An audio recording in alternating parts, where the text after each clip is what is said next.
Ano ang posibleng maging negatibong epekto sa career ni Eman Bacosa Pacquiao sakaling tuluyan siyang alisin ni Sultan sa MP promotions? Gaano kahirap ang pagbabagong ito kay Eman? Bago tayo magsimula, huwag po kalilimutang mag-subscribe at i-click ang bell button.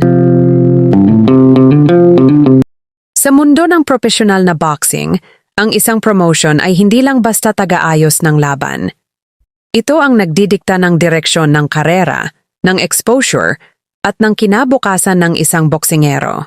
Kaya kung patuloy na tatanggi si Sultan sa mga plano ni Manny sa anak na si Eman at tuluyang iwan ng kampo ni Eman Bacosa Pacquiao sa direksyon ni Sultan ang MP Promotions na pag-aari ni Manny Pacquiao, may ilang posibleng mangyari at lahat ng ito ay may bigat na epekto sa karera ni Eman.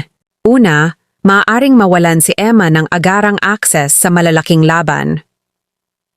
Sa ilalim ng MP Promotions, may direktang koneksyon siya sa mga kilalang promoter, international matchmakers, at high-profile events.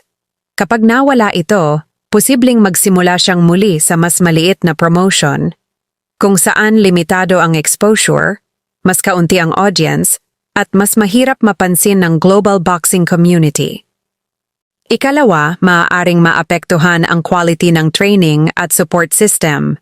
Ang isang established promotion ay karaniwang may access sa world-class trainers, conditioning coaches, nutritionists, at modernong kagamitan. Kung maputol ang suporta ng MP Promotions, si Eman ay kakailanganing mag-adjust, humanap ng bagong team, bagong sistema, at muling patunayan ang sarili sa ibang environment. Ikatlo, nandiyan ang issue ng branding at pangalan. Hindi maikakaila na ang apelyidong Pacquiao ay may bigat sa boxing. Kapag wala na siya sa ilalim ng promotion ng kanyang ama, maaaring mabawasan ang automatic hype na nakukuha niya. Sa puntong ito, ang tanong ay hindi na kung sino ang kanyang ama, kundi kung sino siya bilang isang boksingero. Dito masusubok kung kaya niyang buuin ang sariling identidad sa loob ng ring. Sa huli, kung sakali hindi na ibabalik ni Sultan si Eman sa MP Promotions na pag-aari ni Manny Pacquiao, hindi ito automatikong katapusan ng boxing career ni Eman Bacosa Pacquiao. Ngunit magiging mas mahirap ang laban, hindi lang sa loob ng ring, kundi sa likod nito. Ito ay magiging laban ng disiplina, tibay ng loob, at kakayahang patunayan na kaya niyang magtagumpay. Kahit wala na sa ilalim ng pangalan at proteksyon ng kanyang ama. Maaaring ikatalo ni Eman ang tuluyang pag-alis niya sa MP Promotions, lalo na kung ililipat siya sa isang boxing promotion na hindi kilala at nagpapasikat pa lang. Hindi ito simpleng career move. Para kay Eman, isa itong malaking emosyonal na dagok. Kapag tuluyan siyang umalis sa MP Promotions, natural na makakaranas si Eman ng emotional struggle. Hindi madaling mag-adjust mula sa isang environment na puno ng suporta patungo sa isang bagong mundo na hindi siya ang boss, hindi siya sentro, at hindi siya sigurado kung sino ang tunay na kakampi niya. Sa bagong environment, kailangan niyang makisama sa isang coach na hinding-hindi maikukumpara sa kanyang ama, hindi sa karanasan, hindi sa impluwensya, hindi sa dami ng pera, at hindi sa bigat ng pangalan. Ang ganitong pagbabago ay maaaring magdulot ng kaguluhan sa isipan ni Eman. Kahit hindi niya ito ipagsigawan, isa itong uri ng mental torture, isang tahimik na laban sa loob ng sarili. Alam ni Eman na siya ay mayaman, siya ay kilala, at ang kanyang ama ay world class. Sanay siya sa isang buhay na may dignidad, respeto, at seguridad. Suportado siya ng kanyang ama sa lahat ng aspeto ng kanyang boxing journey, kabilang na ang naiulat na 10,000 weekly financial support. Kaya natural na pumasok sa isip niya ang tanong, bakit kailangang tanggalin ang privilege na iyon? Bakit kailangan pa niyang pahirapan ang sarili niya? Hindi pa ba sapat ang lahat ng naibigay at naipundar? Ang ganitong sitwasyon ay may malaking epekto sa mental, emotional at psychological health ni Eman. Si Eman ay ginagalang sa lipunan, hindi lamang dahil sa kanya, kundi dahil sa kanyang ama.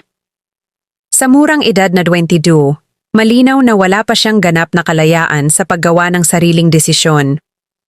Karamihan sa magagandang laban na kanyang naranasan ay bunga ng kakayahan ng kanyang ama na magbukas ng pinto, Mula sa malalaking venue gaya ng Smart Araneta Coliseum at Okada Manila, hanggang sa mga high-profile events na hindi kayang tumbasan ng isang maliit at hindi kilalang promotion na halos wala pang 3,000 followers.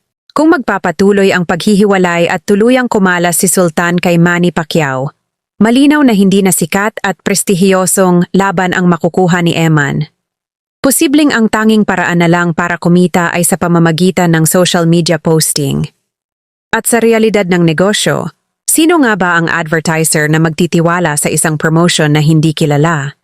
Ang totoo, maraming tao ang nahuhumaling kay Eman, hindi lang dahil kay Eman, kundi dahil siya ang refleksyon, ang mas bata at mas improved na larawan ng isang Manny Pacquiao. Ang respeto na para kay Manny Pacquiao ay natural na na-extend kay Eman.